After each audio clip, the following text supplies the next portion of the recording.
Hello everyone, welcome to प्रथम academy. Madhya Pradesh महिला पर्यवेक्षक भर्ती वुमेन सुपरवाइजर की एग्जाम की क्लास में आपका बहुत बहुत स्वागत है। और आज हम क्लास करने वाले हैं टॉपिक सामान्य बीमारियों की जानकारी से संबंधित। और ये क्लास बहुत ही इंपॉर्टेंट है क्योंकि इस क्लास से आपके 10 नंबर के क्वेश्चंस पूरे पक्के तरीके से आपके इसमें से आएंगे।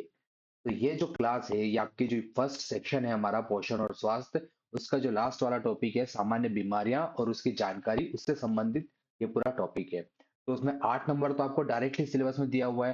उसके अलावा जो बाकी के जो टॉपिक्स हैं, जैसे कि टीकाकरण हो गया और इन कई सारे टॉपिक में भी बीमारियों के क्वेश्चंस होते हैं।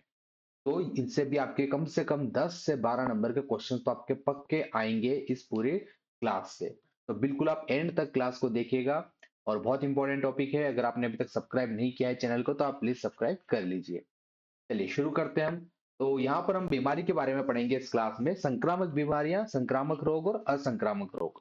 तो इसमें क्या क्या पढ़ना है, जैसे कि कोई रोग है तो वो रोग का कारण क्या है, कि मतलब वो रोग जैसे संक्रामक रोग है तो वो कैसे होता है, वायरस से होता है, बैक्टीरिया से होता है, वो हम देखेंगे।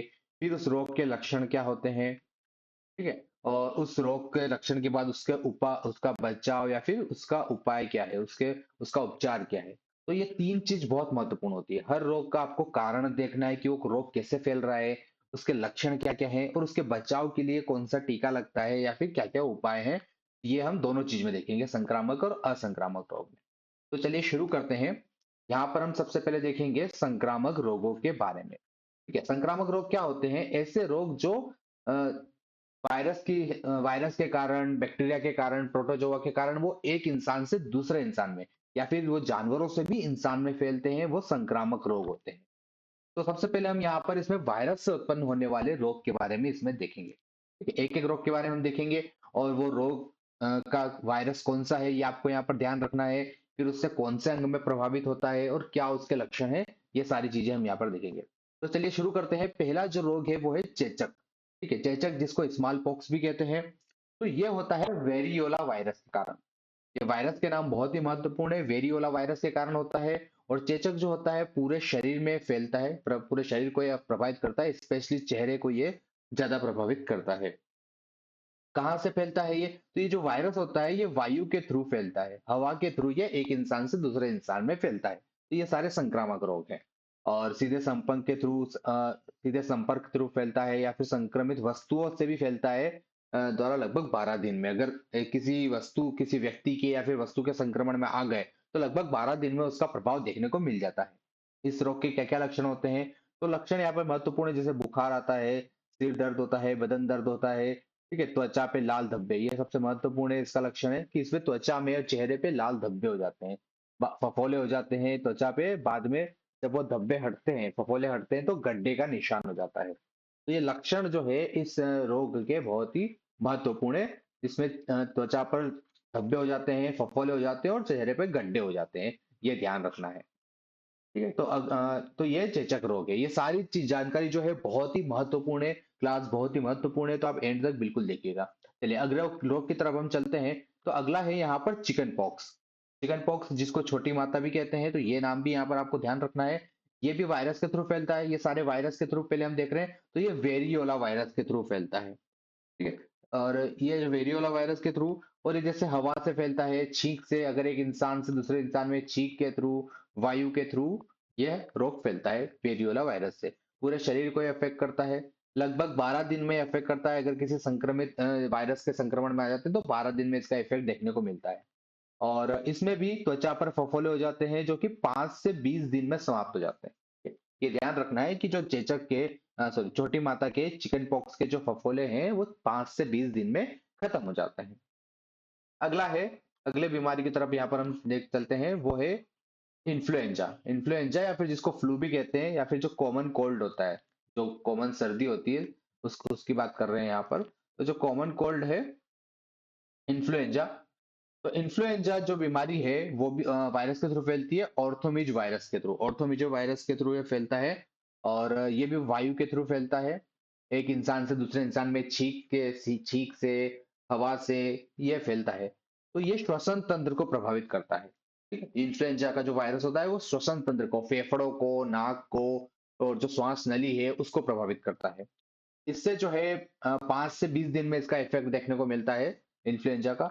इसमें बुखार आता है, मांसपेशियों में दर्द होता है, ठीक है, ठंड लगती है और निमोनिया के लक्षण भी इसमें हो जाते हैं। अगर सर्दी ज्यादा हो जाती है तो उसमें निमोनिया के लक्षण भी हो जाते हैं। तो ये सारे जो इन्फ्लुएंजा में सर्दी में ये सारी चीजें होती है। तो इसका अगर हम बचाव का उपाय देखें तो इन्फ्लुएंजा का कोई बचाव का उपाय प्रॉपर तरीका नहीं होता है। इससे बचने के लिए कई सारी एंटीवायरल दवाइयां ली जाती है। अगले जो बीमारी है वो देखते हैं हम, खसरा। खसरा या फिर इसको मिसल्स भी कहते हैं, खसरा या फिर मिसल्स। तो ये जो वायरस के थ्रू होता है, ये पैरोमिक्स से वायरस जो है वो उसके थ्रू होता है। ठीक है, पैरोमिक्स से वायरस पे होता है। कहीं कहीं पे आपको मोरबेली वायरस का नाम भी मिलेगा, मोरबेली वायरस का नाम भी मिलेगा कहीं पर खसरा में। तो ये भी वायु से फैलता है, पूरे शरीर को ये अफेक्ट करता है। जैसे कि किसी इंसान से दूसरे इंसान में फैलता है, जैसे कि सीधे संपर्क से बात करते समय मुंह से अगर लार निकल रही है, द्रव निकल रहा है, खांसी से, छींक से, तो जितने भी जो हवा के थ्रू फैलते हैं वो ऐसे ही फैलेंगे, छींक से, खांसी से, इस तरीके से फैलता है। तो इसमें बुखार आता है, नाक से पानी आता है और सिर दर्द होता है खसरा में। ठीक है, तो खसरा का जो ये लक्षण है। और इसमें क्या होता है, एक और चीज होती है कि इसमें शरीर पर लाल दाने हो जाते हैं। 3 से 4 दिन में शरीर पर इसमें लाल दाने हो जाते हैं। अगला तो ये मिसल्स के, खसरा के कुछ इंपॉर्टेंट चीजें हैं। अगला जो हम रोग देखने वाले हैं वो है गलसुआ। गलसुआ या फिर इसको मम्स भी कहते हैं। ठीक है, गलसुआ या फिर इसको मम्स भी कहते हैं। और ये जो वायरस है ये मस वायरस के थ्रू फैलता है। गलसुआ मस वायरस के थ्रू ये वाला रोग फैलता है। इसमें लाल ग्रंथियों को ज्यादातर ये अफेक्ट करता है। हमारे मुंह में जो मुंह लाल ग्रंथियां होती है उसको ये ज्यादातर अफेक्ट करता है। सीधे संपर्क से, जैसे किसी व्यक्ति सीधे संपर्क में आ रहे हैं, नाक से अगर स्राव निकल रहा है, लार में उपस्थित वायरस है, तो ये ऐसे एक इंसान से दूसरे इंसान में फैलता है।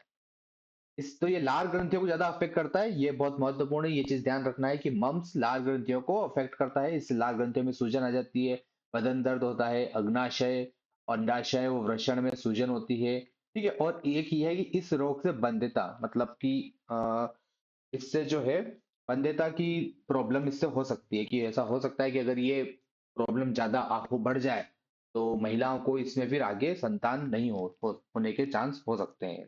तो ये प्रॉब्लम इसमें बढ़ती है। तो ये मम्स का हमने इंपॉर्टेंट चीजें देखी। अगले रोग की तरफ हम चलते हैं। अगला है पोलियो। पोलियो का जो रोग है वो भी एक वायरस से होता है और इसका नाम पोलियो वायरस होता है। पोलियो वायरस के थ्रू ये फैलता है। तंत्रिका तंत्र को ये प्रभावित करता है, ये ध्यान रखिएगा। जो हमारा तंत्रिका तंत्र होता है, न्यूरॉन सिस्टम होता है, जो नर्वस सिस्टम होता है, उसको ये पूरा प्रभावित करता है पोलियो। दिमाग से जो तंत्र निकलते हैं उसको। कैसे फैलता है ये? तो दूषित भोजन से, पानी से। तो इससे जो है विषाणु शरीर में फैल प्रवेश करते हैं। इससे मांसपेशियों में अवरोध होता है, गर्दन में अकड़न आ जाती है, हाथ पैरों में लकवा आता है। तो पूरा जो हमारा नर्वस सिस्टम है वो इससे अफेक्ट हो जाता है। इससे शरीर में लकवा भी आ जाता है, गर्दन में अकड़न होती है। तो ये सारी चीजें पोलियो के थ्रू होती है और ये पोलियो के वायरस से फैलता है। तो वायरस का नाम यहाँ पे बहुत महत्वपूर्ण है और शरीर के किस अंग को ये प्रभावित कर रहा है ये बहुत महत्वपूर्ण है। अगले रोग की तरफ हम चलते हैं। तो अगला है रेबीज, जिसको हाइड्रोफोबिया भी कहते हैं। ये नाम बहुत इंपॉर्टेंट है, ध्यान रखिए। रेबीज का जो दूसरा नाम है वो है हाइड्रोफोबिया। तो ये भी एक वायरस के थ्रू होता है जिसका नाम है रेबीज वायरस। और ये जो रेबीज वायरस है ये कुत्ते के काटने से होता है। ज्यादातर ये कुत्ते के काटने से होता है। पागल कुत्ते, जो कुत्ता पागल हो चुका है उसके लार में ये वायरस मिलता है, रेबीज वायरस। तो वो जब काटता है तो फिर इंसानों में भी वायरस फैल जाता है। कुत्ते के अलावा कुछ और भी जैसे जानवर हैं, जैसे कि बिल्ली हो गई, तो बिल्ली से भी ये फैलता है। आदि ऐसे जानवरों से भी ये फैल जाता है। ये भी तंत्रिका तंत्र को प्रभावित करता है, नर्वस सिस्टम को प्रभावित करता है। पोलियो और रेबीज दोनों नर्वस सिस्टम को प्रभावित करते हैं। इसे सिर दर्द, पानी से भय, ये बहुत महत्वपूर्ण है क्योंकि रेबीज का जो रोगी होता है उसको पानी से बहुत डर लगता है, इसलिए इसको हाइड्रोफोबिया भी कहते हैं। पानी से इसमें डर लगता है, बेचैनी होती है। श्वसन तंत्र जो पूरा श्वसन तंत्र को प्रभावित करता है। और इसमें अगर ये ज्यादा बिगड़ जाता है ये रोग तो अंत में इसमें डेथ भी हो सकती है। तो ये ध्यान रखना है, रेबीज जो है ये भी तंत्रिका तंत्र को प्रभावित करता है और इसको हाइड्रोफोबिया भी कहते हैं। अगला जो रोग है वो है एड्स। एड्स का रोग है, ये भी एक वायरस के थ्रू होता है। एड्स जो रोग है इसको फुल फॉर्म में एक्वायर्ड इम्यूनो डिफिशियंसी सिंड्रोम, ये एड्स। और इसका जो वायरस है उसको कहते हैं HIV virus, human immuno virus. Human immuno deficiency virus, ये इसका वायरस होता है, एचआईवी वायरस का नाम है, और उसके थ्रू जो रोग होता है उसको एड्स कहते हैं। ठीक है, एड्स रोग का नाम है और वायरस का नाम है एचआईवी। और ये पूरा हमारे इम्यून सिस्टम को अफेक्ट करता है, जो प्रतिरक्षा तंत्र है, जो हमारा इम्यून सिस्टम है, जो हमें बीमारियों से बचाता है, उसको ये पूरी तरीके से अफेक्ट कर देता है, खराब कर देता है। कैसे फैलता है ये? तो जैसे संक्रमित व्यक्ति से खून अगर चढ़ा रहे हैं, संक्रमित सुई से, या फिर अगर इस रोग से पीड़ित व्यक्ति के शारीरिक संपर्क में आ रहे हैं, तो इस वजह से एड्स का रोग फैलता है। इससे प्रतिरोधी क्षमता पूरी तरीके से खत्म हो जाती है, शरीर का जो इम्यून सिस्टम है वो पूरी तरीके से खत्म हो जाता है, तो फिर उसमें नई नई बीमारी शरीर में लगती रहती है, और इससे शरीर में काफी सारी कमजोरी आ जाती है। तो एड्स के बारे में ध्यान रखना है, एड्स जो है वो एक रोग है, एक्वायर्ड इम्यूनो डिफिशियंसी सिंड्रोम, और ये जो वायरस है, जिस वायरस से फैलता है वो है एचआईवी। नेक्स्ट क्वेश्चन की तरफ हम चलते हैं। नेक्स्ट जो रोग है हमारा, उसकी तरफ हम चलते हैं, रोहे, इसको ट्रैकोम भी कहते हैं। के बारे में ये ध्यान रखना है कि इसको ट्रैकोम भी कहते हैं, और ये आंखों को प्रभावित करता है, आंखों में इसमें सूजन होती है, जलन होती है, पानी आता है, ये सारी चीजें इसमें ध्यान रखना है। ठीक है, और एक और है मस्तिष्क शोध, जो आर्वो जो वायरस है उसके थ्रू होता है, इंसेफेलाइटिस वायरस भी उसको कहते हैं। ये तंत्रिका तंत्र को प्रभावित करता है, नर्वस सिस्टम को प्रभावित करता है, इससे ज्वर, बुखार आता है, बेचैनी होती है, आंखों में इसमें दोष हो जाता है, नींद कम आती है, बेहोशी की सिचुएशन होती है। तो ये मस्तिष्क शोध वायरस है, जो कि मस्तिष्क शोध बीमारी है, जो कि आर्वो या फिर इंसेफेलाइटिस वायरस के कारण होती है। हार्पिज, जिसको फोड़े भी कहते हैं। ठीक है, तो हार्पिज का जो ये है, ये भी त्वचा वायरस के कारण होता है, और ये त्वचा को प्रभावित करता है, स्किन को प्रभावित करता है। जैसे स्किन में इसमें जलन होती है, बेचैनी होती है शरीर पर। तो ये कुछ महत्वपूर्ण बीमारियों को हमने देखा। आप स्क्रीनशॉट ले सकते हैं, और इसका जो पीडीएफ है वो भी आपको टेलीग्राम चैनल पे मिल जाएगा, जिसकी लिंक डिस्क्रिप्शन बॉक्स में है। तो ये कुछ इंपॉर्टेंट वायरस से होने वाली बीमारियों को हमने देखा, ये सारी बीमारियां बहुत महत्वपूर्ण है, और डायरेक्ट इसमें से क्वेश्चंस आएंगे। क्वेश्चंस भी आपको इस टॉपिक से संबंधित क्वेश्चंस आपको नेक्स्ट वीडियो में मिल जाएंगे। तो डायरेक्ट क्वेश्चंस उसमें आपको देखने को मिलेंगे, कि जैसे कौन सी बीमारी कौन से वायरस से होती है, कैसे वो वायरस फैलता है, कौन से अंग को प्रभावित करता है। चलिए आगे हम चलते हैं, बैक्टीरिया से होने वाले रोग। बैक्टीरिया से कौन कौन से रोग, जीवाणु से कौन कौन से रोग होते हैं? तो सबसे पहला रोग है डिप्थीरिया। डिप्थीरिया, इसका जो रोग, इसका जो बैक्टीरिया वो है कार्नोबैक्टीरियम डिप्थीरी। कार्नोबैक्टीरियम डिप्थीरी से डिप्थीरिया रोग होता है, और ये ज्यादातर फैलता है खाने की वस्तुओं से। ये खाने की वस्तुओं से ये वायरस बहुत फैलता है। ये प्रभावित करता है श्वास नली को, पूरा जो सांस की नली है उसको प्रभावित करता है। जैसे कि झूठा भोजन अगर एक व्यक्ति से दूसरे व्यक्ति में फैलेगा, ये जैसे उसके संपर्क में आ रहे हैं, अगर उसके साथ भोजन कर रहे हैं, पानी पी रहे हैं, तो इस तरीके से ये फैलता है वायरस। इसमें बुखार आता है, और ये श्वसन तंत्र को प्रभावित करता है, तो सांस लेने में इसमें बहुत दिक्कत होती है, दम घुटता है इसमें। तो ये सारी चीजें डिप्थीरिया के बारे में ये ध्यान रखना है, कि ये श्वास नली को प्रभावित करता है, और कार्नोबैक्टीरियम डिप्थीरी, तो किसे ये वायरस फैलता है। तो कोई डिप्थीरिया नाम है ना, तो डिप्थीरी यहाँ पर आपको मिलेगा, तो इससे आप उसको अंदाजा लगा सकते हैं, उसको पता कर सकते हैं कि डिप्थीरी से डिप्थीरिया जो बीमारी है वो फैलती है। अगला है निमोनिया। निमोनिया बीमारी ये भी बैक्टीरिया के कारण होती है, और ये फैलती है डिप्लोकोकस न्यूमोनी। यहाँ पर देखो आपको नाम में न्यूमोनी मिल रहा है, तो यहाँ से न्यूमोनी से निमोनिया बन जाएगा, इसे याद रख सकते हैं। तो डिप्लोकोकस न्यूमोनी, इससे ये फैलता है, फेफड़ों को ये प्रभावित करता है निमोनिया। फेफड़ों, श्वास नली, पूरा जो हमारा सांस लेने का सिस्टम है उसको प्रभावित करता है, जैसे कि श्वास नली को, फेफड़ों में, तो इसमें पूरा संक्रमण फैल जाता है। इसमें ठंड लगती है, छाती में दर्द होता है, तेज बुखार होता है, सांस लेने में पीड़ा होती है, फेफड़ों में इसमें संक्रमण हो जाता है। तो ये सारी चीजें इसमें ध्यान रखना है निमोनिया में। तो ये डिप्लोकोकस न्यूमोनी से फैलता है, और फेफड़ों को ये प्रभावित करता है, ये दो महत्वपूर्ण है, बाकी फेफड़ों से अंदाजा सारी चीजों का लग जाएगा। अगला चलते हैं क्षय रोग। क्षय रोग, जिसको टीबी का रोग भी कहते हैं। ठीक है, ट्यूबरक्लोसिस रोग इसको कहते हैं, क्षय रोग भी कहते हैं। इसका बैक्टीरिया का नाम बहुत इंपॉर्टेंट है, माइकोबैक्टीरियम ट्यूबरक्लोसिस। ठीक है, माइकोबैक्टीरियम, कभी कभी माइकोबैक्टीरियम भी आता है, ट्यूबरक्लोसिस नहीं आता है, कभी कभी माइकोबैक्टीरियम भी आता है, तो ये ध्यान रखना है। टीबी का जो रोग है वो माइकोबैक्टीरियम से फैलता है, और ये भी फेफड़ों को प्रभावित करेगा। ठीक है, अभी तक जो रोग देख रहे हैं हम बैक्टीरिया के, वो सब फेफड़ों को प्रभावित कर रहे हैं, जैसे झूठा खाना खाने से, पानी से सीधा संपर्क में आने से। तो इस तरीके से ये रोग फैलता है, और इसमें क्या होता है कि खांसी, कंटिन्यूअसली इसमें खांसी चलती रहती है, शरीर बहुत ज्यादा कमजोर हो जाता है, खांसी के साथ इसमें खून आता है, सांस फूलती है, बुखार आता है, तो शरीर इसमें काफी कमजोर हो जाता है और खांसी इसमें चलती रहती है, थकान और कमजोरी बहुत आती है। तो इस टीबी के जो रोगी होते हैं उनको ज्यादातर उनको बचाने के लिए एक टीबी से बचने के लिए बीसीजी का टीका लगाया जाता है, तो ये ध्यान रखना है, बच्चों को बीसीजी का टीका लगाया जाता है टीबी से बचने के लिए। और अगर टीबी हो जाती है तो उसको ठीक करने के लिए एक प्रक्रिया होती है, इसको डॉट्स कहते हैं। डॉट्स प्रक्रिया का उपयोग जो है टीबी के मरीज को ठीक करने के लिए किया जाता है। तो अगला नेक्स्ट बीमारी की तरफ चलते हैं, वो है प्लेग। प्लेग की बीमारी ये भी बैक्टीरिया के कारण होती है, ठीक है। पास्टुरियला पेस्टिस, पास्ट्यूरोला पेस्टिस इस बैक्टीरिया के कारण प्लेग की बीमारी होती है। इसमें बगल, आंखें, फेफड़े, लाल रक्त कणिकाएं, ये सारी चीजों को प्रभावित करता है। तो प्लेग की बीमारी अब नहीं फैलती है, ये हिस्ट्री में देखा होगा हमने कि काफी सालों पहले प्लेग की बीमारी काफी फैलती थी, पर अब जो है ये प्लेग की बीमारी नहीं फैलती है। ये बैक्टीरिया के कारण होती है, तो उस बैक्टीरिया का नाम ध्यान रखना है। और ये चूहे से फैलती थी, प्लेग की जो बीमारी थी वो चूहे से फैलती थी, चूहे से इंसानों में फैलती थी। में तेज बुखार, सूखी त्वचा, बेहोशी, त्वचा पर काले धब्बे, ये इंपॉर्टेंट है कि इसमें त्वचा पर काले काले धब्बे बन जाते थे। तो ये प्लेग के बारे में ध्यान रखना है कि चूहे से फैलता है, और पॉस्ट्यूरुला पेस्टिस इस बैक्टीरिया के कारण फैलता है, त्वचा पर इसमें काले धब्बे बन जाते हैं।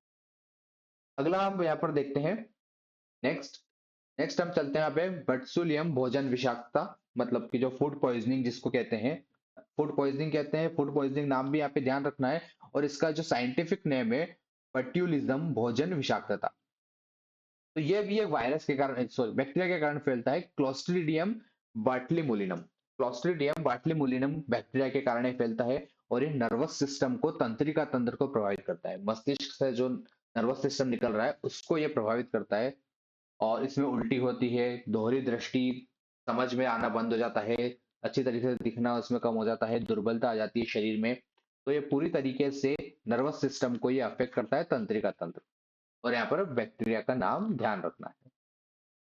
नेक्स्ट हम यहाँ पर देखते हैं, नेक्स्ट बीमारी है मेनिनजाइटिस। मेनिनजाइटिस, और ये बैक्टीरिया के कारण फैलती है, इसका नाम है निसेरिया मेनिनजाइटिस। तो मेनिन से यहाँ पर अंदाजा हम लगा सकते हैं मेनिनजाइटिस का, मेनिन से। ये दिमाग को, मस्तिष्क को प्रभावित करता है, जिसमें बुखार आता है, बेहोशी हो जाती है, और मस्तिष्क की जो झिल्ली है उसमें सूजन आ जाती है।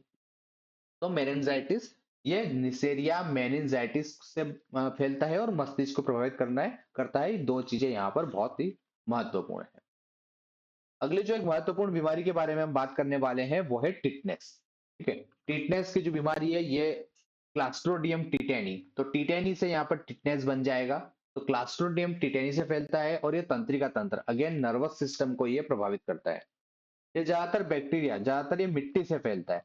जैसे कि अगर मिट्टी में अगर खेल रहे हैं बच्चे, या फिर अगर शरीर में घाव है और वहां पर मिट्टी लग जाती है, तो अगर मिट्टी में क्लास्ट्रोडियम टिटेनी बैक्टीरियाज हैं तो फिर ये टिटनेस की बीमारी हो जाती है। ज्यादातर ये कट लगने से, घाव लगने से वहां वहां से होती है। इससे शरीर में झटके लगते हैं, जबड़ा ना खुलना, बेहोशी, ये सारी जो कंडीशंस हैं वो टिटनेस की बीमारी में होती है। नेक्स्ट यहाँ पर हम चलते हैं अगली बीमारी की तरफ, वो है टाइफाइड। टाइफाइड की बीमारी ये भी बैक्टीरिया के कारण होती है, साल्मोनेला टाइफी। तो टाइफी से बन जाएगा टाइफिस। देखो, सारी जो बैक्टीरिया के नाम है उससे उसमें आपको रोग का यहाँ पे अंदाजा लग जाएगा। जैसे टाइफी नाम आ रहा है तो वो टाइफाइड रोग होता है। ज्यादातर ये आंतों को प्रभावित करता है, हमारे पेट में। ये ज्यादातर भोजन का जो मल है, पानी एवं वाहक, इसके द्वारा फैलता है। ठीक है, जो गंदा पानी है उसके ज्यादा उसके थ्रू फैलता है ये। बुखार, उल्टी, पेट में दर्द ज्यादा होना, आंतों में छेद हो जाता है। तो ये इंपॉर्टेंट है कि ये आंतों को प्रभावित करता है और इससे आंतों में छेद हो जाता है ना, आंतों को प्रभावित करता है, और सैल्मोनेला टाइफी नाम के बैक्टीरिया से ये फैलता है। ये दो चीज बहुत महत्वपूर्ण है, बैक्टीरिया का नाम और ये आंतों को प्रभावित करता है। अगली जो बीमारी है वो है हेजा। हेजा जिसको कोलेरा भी कहते हैं, ठीक है, इसको कोलेरा भी कहते हैं, और ये विब्रियो कोलरा नाम के वायरस बैक्टीरिया से होता है। तो कोलरा से यहाँ पर बन जाएगा कोलेरा, जिसको हिंदी में हेजा भी कहते हैं। ये आंतों को प्रभावित करता है, आहार नाल को, जो पूरा हमारा डाइजेस्टिव सिस्टम है उसको ये प्रभावित करता है। इस ये कहाँ से फैलता है हैजा? तो हैजा ज्यादातर दूषित पानी से और दूषित भोजन से फैलता है। अगर गंदा पानी है, अगर दूषित भोजन है, उसके संपर्क में अगर आ रहे हैं, तो उससे ये हैजा नाम की बीमारी यहाँ पर फैलती है। इससे डायरिया, डायरिया होता है, दस्त लगती है, पेट में मरोड़ होते हैं, और जो पूरा डिहाइड्रेशन हो जाता है, शरीर का पानी जो है वो पूरी तरीके से निकल जाता है। और अगर ज्यादा फिर ये सिचुएशन अगर इसमें बिगड़ जाती है, तो इसमें रोगी की मृत्यु भी हो सकती है। तो हेजा, हेजा के बारे में ध्यान रखना है कि विब्रियो कोलेरा से फैलता है, और ये भोजन, दूषित भोजन और दूषित पानी से फैलता है, आंतों को प्रभावित करता है। नेक्स्ट यहाँ पर है काली खांसी। काली खांसी या फिर इसको वुफिंग कफ भी कहते हैं, और ये जिस बैक्टीरिया से फैलता है उसका नाम है हेमोफिलस पर्टुसिस। हेमोफिलस पर्टुसिस से ये काली खांसी जो वुफिंग कफ है वो बीमारी फैलती है। ये खांसी है तो ये श्वसन तंत्र को प्रभावित करती है। और जैसे कि एक व्यक्ति है, खांसी के समय वो खांस रहा है, उससे जो द्रव निकल रहा है, लिक्विड निकल रहा है, वो अगर दूसरे व्यक्ति के शरीर में चला गया, तो इस तरीके से ये छींक से, खांसी से फैलता है। इससे क्या होता है, कंटिन्यूअसली इससे खांसी आती है। तो एक ये याद रखना है, काली खांसी, वूपिंग कफ, ये पर्टुसिस बैक्टीरिया से फैलती है। नर्वस सिस्टम, श्वसन तंत्र को ये प्रभावित करता है। ठीक है। नेक्स्ट है कुष्ठ रोग, जिसको लेप्रोसी भी कहते हैं, ये भी बैक्टीरिया से होता है कुष्ठ रोग। माइक्रोबैक्टीरियम लेप्री, ठीक है, माइक्रोबैक्टीरियम लेप्री नेम ध्यान रखना है बैक्टीरिया का, इससे फैलता है, त्वचा को प्रभावित करता है और तंत्रिकाओं को प्रभावित करता है। कुष्ठ रोग जो है ज्यादातर त्वचा को प्रभावित करता है, त्वचा में उसमें फोड़े हो जाते हैं, और तंत्रिका तंत्र को भी ये प्रभावित करता है। जैसे इसमें गांठें बन जाती है, हाथ पैर जो है वो उनका आकार बिगड़ जाता है, उन हाथ पैरों की जो उत्तक है, जो टिश्यूज हैं उंगलियों में, वो धीरे धीरे खत्म होने लगते हैं, टिश्यूज खत्म होने लगते हैं हाथ पैरों में, उसका उनका आकार बिगड़ जाता है। तो ये इस चीज में ध्यान रखना है। तो लेप्रोसी, कुष्ठ रोग, माइक्रोबैक्टीरियम लेप्री नाम के बैक्टीरिया के थ्रू ये फैलता है। नेक्स्ट बीमारी है यहाँ पर सिफेलिस। ये सारी बीमारियां बहुत ही महत्वपूर्ण है, सबका आपको नाम और ये जानकारी आपको ध्यान रखना है। तो सिफेलिस की जो बीमारी है यह फैलती है टेप्रीनेमा पालिडियम, टेप्रीनेमा पालिडियम नाम के बैक्टीरिया से। ये जनन अंग को, जो रिप्रोडक्टिव हमारे पार्ट है उनको, तंत्रिका तंत्र को, न्यूरस सिस्टम को प्रभावित करता है। जैसे कि इसमें जननांग पर जो प्राइवेट पार्ट्स हैं उसमें चकते बन जाते हैं, रिप्रोडक्टिव पार्ट्स पे, त्वचा पे दाने बन जाते हैं, बाल इसमें झड़ते हैं। तो सिफिलिस जो है इसके लक्षण है कि बाल झड़ते हैं, ये बहुत महत्वपूर्ण है, ध्यान रखना है। उसी तरीके से गोनेरिया का जो रोग है, ये नाइसेरिया गोनेरिया, तो गोनेरिया यहाँ से नाम लिंक हो जाएगा कि गोनेरिया का जो रोग है वो नाइसेरिया गोनेरिया बैक्टीरिया से फैलता है। तो ध्यान इसमें ये रखना है कि जनन अंग को प्रभावित करता है, रिप्रोडक्टिव जो ऑर्गन है उनको ये प्रभावित करता है। जैसे कि जनन इंद्री का लाल हो जाना, सूजन, मवाद आना, जलन के साथ पेशाब आना, तो ये सारी चीजें गोनेरिया में होती है। तो यहाँ पे ध्यान रखना है कि ये रिप्रोडक्टिव ऑर्गन्स को, जनन अंग को ये प्रभावित करता है। तो ये कुछ रोग देखे हमने जो कि बैक्टीरिया के कारण होते हैं। इन सारे रोगों के नाम और इनके जो प्रभावित अंग है वो बहुत ही महत्वपूर्ण है। ये पूरी पीडीएफ आपके लिए बहुत महत्वपूर्ण है। चलिए अगले हम देखते हैं कुछ और। ये सारे ज्यादातर क्वेश्चन जो है वो वायरस और बैक्टीरिया इन दो से बनते हैं। जो वायरस से हमने देखे, विषाणु से, और जो बैक्टीरिया जीवाणु से हमने देखे, उससे ही आपके ज्यादातर क्वेश्चंस बनते हैं। कुछ और रोग ऐसे भी होते हैं जो कुछ और रीजन से होते हैं, उनके बारे में हम देख लेते हैं। जैसे कि पहला है कवक द्वारा होने वाला रोग। कवक जो फंगई होते हैं उनसे भी कुछ रोग होते हैं, उसको देख लेते हैं। जैसे कि एक है एस्परजिलस। तो ये एस्परजिलस फ्लेवस एफ्यूमिगेटस, इससे फैलता है। अब यहाँ पे आपको एस्परजिलस नाम मिल जाएगा तो उससे लिंक हो जाएगा कि एस्परजिलस रोग है, एस्परजिलस फ्लेवस एफ्यूमिगेटस कारक इस कवक से फैलता है। ये कान को और फेफड़ों को प्रभावित करता है। एक बहुत महत्वपूर्ण है वो है दाद। दाद जिसको रिंग वॉर्म भी कहते हैं। तो ये माइक्रोस्पोरम लेनोशन, ये नाम ध्यान रखना है, इस कवक से, इस फंगी से ये फैलता है, माइक्रोस्पोरम लेनोशन से, और ये त्वचा को प्रभावित करता है। त्वचा में इसमें जो है वो दाद हो जाती है, खुजली होती है।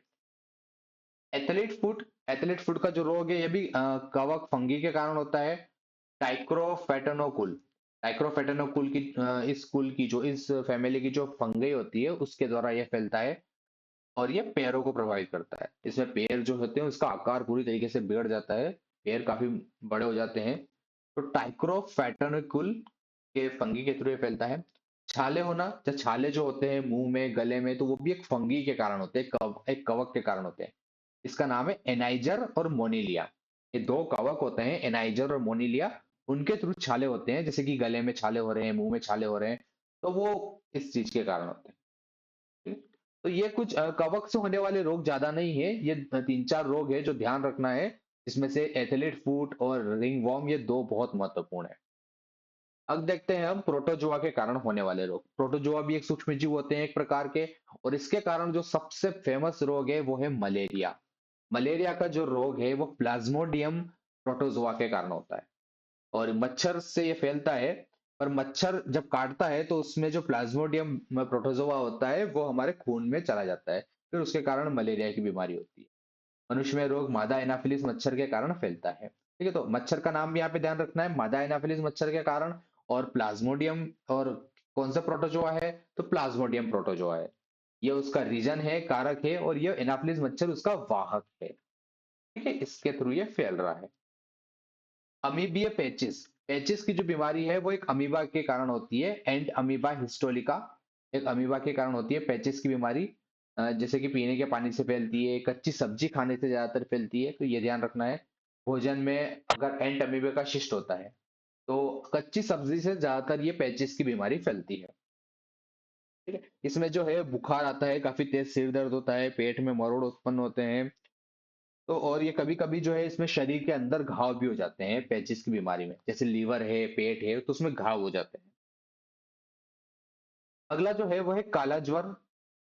और काला ज्वर जो है ये एक प्रोटोजोआ के कारण फैलता है, लेजमेनिया प्रोटोजोआ के कारण। जैसे कि सैंड फ्लाई एक तरीके की मक्खी होती है, तो वो जब काटती है तो उससे ये लेजमेनिया नाम का जो प्रोटोजोआ है वो हमारे शरीर में चला जाता है, तो उसके कारण काला ज्वर की बीमारी होती है। तो यहाँ पे सैंड फ्लाई एक वाहक हो गया, और लेजमेनिया जो है वो कारक हो गया। प्रोटोजोआ, इसके कारण से काला ज्वर की बीमारी होती है। तो ये चीज ध्यान रखना। यहाँ पर ये हमने कुछ इंपॉर्टेंट बीमारियों के बारे में देख लिया, ये बहुत ही महत्वपूर्ण थी। वायरस से, बैक्टीरिया से, और प्रोटोजोआ और फंगे से कौन कौन सी बीमारी होती है वो हमने यहाँ पे देख लिया। तो इससे डायरेक्टली क्वेश्चंस आपको एग्जाम में इस चीज से डायरेक्टली आपको देखने को मिलेंगे। ठीक है, अब यहाँ पर एक और चीज के बारे में बचा है, असंक्रामक रोग। ठीक है, तो संक्रामक रोग हम इस वीडियो में कवर कर लेते हैं। अगर असंक्रामक रोग हम नेक्स्ट वीडियो में कवर कर लेंगे। असंक्रामक रोग बहुत छोटे से हैं, तो वो जल्दी से कवर हो जाएगा। ज्यादातर क्वेश्चन संक्रामक रोग से आते हैं। तो थैंक यू।